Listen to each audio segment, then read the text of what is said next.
We are smack dab in the middle of powerlifting season, a sport in which only the strong survive and they, of course, get stronger. Well, this Saturday will be a meet like no other, the inaugural Lifting for Lavi, a meet held in honor of Olivia Cleaver Edwards, who died at just 3 years old, and her mom is doing everything she can to keep her memory alive.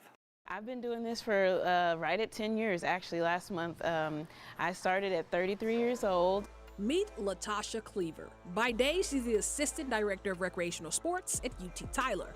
And also by day, she's a world champion powerlifter. I actually walked into the YMCA gym when it was open, and my kids were little, and I would take them in there for, daycare and everything, and they actually had a little gym in there, and there was a trainer working in there. So I would peep in, and I would see him and his guys over there, lifting weights, and I was like, I want to do what y'all are doing, kind of kidding. And he was like, well, I need a girl for my team, my powerlifting team, you should join. Let's see, 6 world records, 9 national records, and over 15 state records later, I think it was the right decision. My first meet, I lifted 314 pounds, and I had so much fun, I was hooked. After that, I was like, okay, when's the next one? I'm ready, let's go. For Cleaver, it's more than just a thrill. It's to honor her daughter, Olivia Cleaver Edwards, who died at just 2 years old from a brain tumor. I started lifting after I lost her. She passed away 2 weeks before her 3rd birthday. They found a benign ependymoma brain tumor at 10 months old. So it was not malignant, but it was recurrent. So she had 4 brain surgeries, and she had 4 surgeries after that, because it kept growing back in different parts of her brain. And they really didn't know how to treat it because it was benign. It wasn't malignant. But the last one grew in her brain stem, and there's too many nerves, endings, and everything in there, and so it would leave her with no quality of life. So I had to decide on quality versus quantity, and we let her go naturally 2 weeks before her 3rd birthday. And as you can imagine, a tragedy like that forced Cleaver to grow up faster than her peers. Whenever all my friends were in college having fun, I was in hospital rooms for months at a time. So I had to learn to be resilient.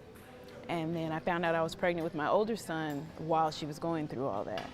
And he was still a baby whenever I lost her, in which that, to me, I thought it was a punishment at the time, but after, in hindsight, I was like, okay, God, you gave me something to live for. Well, now she has 2 somethings to live for. 2 sons, ages 18 and 20. Everyone thinks they're my little brothers. No one believes they're my sons. It's because she doesn't look a day over 35, but to be a 43-year-old powerlifter. And at the top of her game, she says her sons look up to her as she looks up to Olivia. When I go up to the platform to do my deadlifts, I dedicate those to my daughter. So when I walk up to the platform, I point to the sky, and people think I'm pointing to God, but I'm pointing to my daughter because I want her to know that I have not forgotten her and that I see her. And when I point my finger to the sky, I'm about to bring it.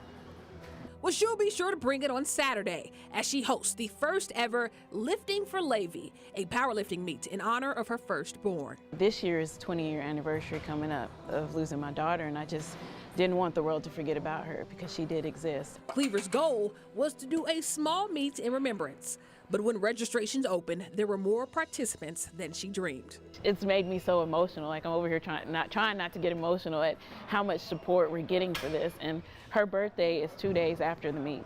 And this has given me something positive to think about, something that doesn't make me sad. Well, the inaugural Lifting for Lavi meet begins Saturday at 10 a.m. at the Raw Iron Gym in Pittsburgh, with 100% of the proceeds headed to the National Brain Tumor Society.